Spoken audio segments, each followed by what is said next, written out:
4월 10일 법률방송 로투데이 시작하겠습니다. 오늘 첫 소식입니다. 대법원이 오늘 SK텔레콤과 KT, LG-U+, 이동통신 3사에 대해 휴대전화 통신요금 원가 자료를 공개하라는 판결을 최종 확정했습니다. 참여연대 등이 관련 소송을 낸 지 7년 만에 확정 판결입니다. 소비자단체의 통신비 인하 압박 등 논란과 후폭풍이 클 것으로 보입니다. 공개되는 정보와 의의, 향후 전망 등을 정리해봤습니다. 장한지 기자의 심층 리포트입니다. 대법원이 오늘 휴대전화 이동통신요금 산정 관련 사업비용 등 원가 자료를 공개하라는 판결을 내렸습니다. 지난 2011년 참여연대가 당시 미래창조과학부 장관을 상대로 관련 소송을 낸 지 7년 만에 확정 판결입니다. 이동통신 서비스는 국민 전체의 삶과 사회에 중요한 의미를 가지므로 투명하게 공개돼야 할 필요성이 크다는 것이 대법원의 오늘 판단입니다. 앞서 2심도 국민의 알 권리는 헌법에 의해 보장되는 권리로 비공개 사유가 없는 한 이를 공개해야 한다며 원가 자료를 공개하라고 판결했습니다. 대법원도 관련 정보가 공개되더라도 통신사의 정당한 이익을 현저히 침해할 우려가 있다고 볼 수 없다며 정보 공개를 결정했습니다. 선고 직후 참여연대는 대법원 앞에서 기자회견을 열고 환영의 뜻을 나타냈습니다.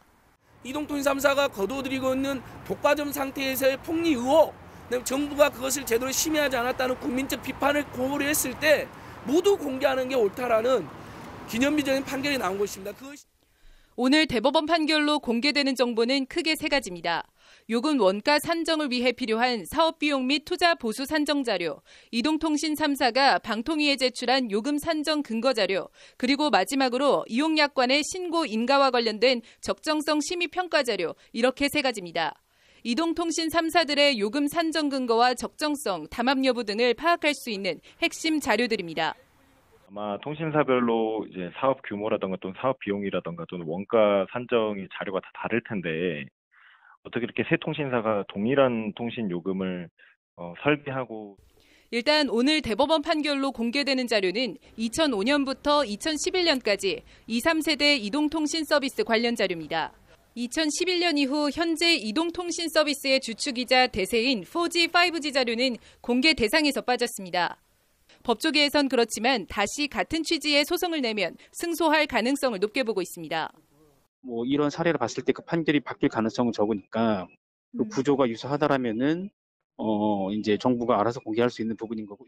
과학기술정보통신부는 2011년 이후 원가 자료도 공개 요청이 있을 경우 공개할지 여부 등에 대한 검토에 착수했습니다. 그 뒤에거는 저희가 법률 검토를 하고 있습니다. 나머지 그 다음 이제 그 외의 정보는 저희가 좀 법률 검토를 하고 있습니다. 이동통신 3사는 오늘 대법원 판결에 대해 한결같이 법원의 판단을 존중한다면서도 아쉽다는 반응을 보였습니다. 드러내놓고 반발하진 않았지만 공기업도 아니고 민간기업의 요금 산정 자료를 공개하는 건 영업 비밀 침해라며 부글부글해하는 기색이 역력합니다.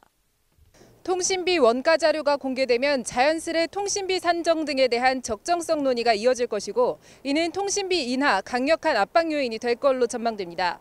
통신비 인하는 문재인 대통령의 대선 공약이기도 합니다. 법률방송 장한지입니다.